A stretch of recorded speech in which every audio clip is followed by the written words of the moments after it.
Hi everyone, this is Cindy the Queen of the Heart, and I'm going to show you guys some cards that I made using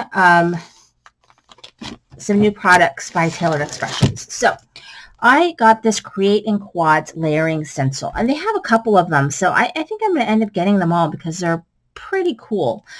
I didn't get... I know both of them, the other two that they have seem very holiday to me. One was snowflakes for sure, and the other one was like holly or something. But they are really cool. So basically, they're pretty big. So you cut your paper to 8 by 10.5, and then you use the stencil. So you have them in order. So they're all numbered. You do each one in order with a different color or however you want to do it. I'll show you what I did. And then you cut them. You cut them in quarters, the finished panel. And so you end up with just perfectly sized panels, and you can make 4 cards. So I did 2 different sets. So I'm going to do one video showing sort of this color palette, and then I'll do another video showing a different color palette. So I also used for these cards, I used this stamp set, which I hadn't used before, and it's adorable. This is the Queen of Hearts from Miss Ink. And then I used the Stamp and Die Love and Hugs. And I also used this Greeting Farm Like You. So let me go ahead and show you the cards. So this color palette is pinks and reds and sort of gray and silver. So what I did with the very last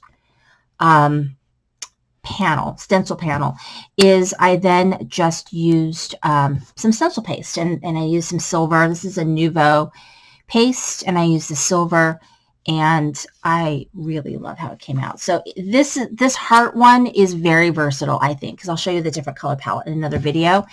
But if you have any like Alice in Wonderland stuff, this one is really nice to make cool backgrounds for any of that. So I used the queen, the red queen, and I used the card, and it just says off with their heads. And then I decorate the inside. I don't always decorate the inside, but this one I did just because I really liked the stamp. I thought it was so cute. And it just says let the heads and fun times roll.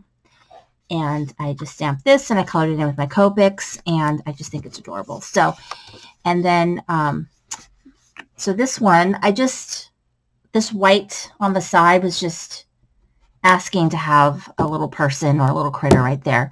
And so I used my Greeting Farm stamp, and I just stamped it, colored with some Copics. And then I used the Stamp and Die Sending Love, and I embossed it in the silver so that it would kind of all go together. I love that. And then this one and this one, you can see how cool the stencil paste looks on it, right? So I stamped the silver on black, and then I heat embossed it, and then I used the die to cut it out. So I just wanted a little, because these cards I was keeping, very, very simple. So, but anyway, these are really, really fun. They're really easy to use. I can see lots of different color combinations and different ways, but I really, for simple cards, you can just put a sentiment on them. And then I just really love being able to use my other stamps with it, because these are not Tailored Expressions. So you can use your other stamps with these backgrounds. Okay, so really fun. Thank you for watching. This is Cindy the Queen of the Heart.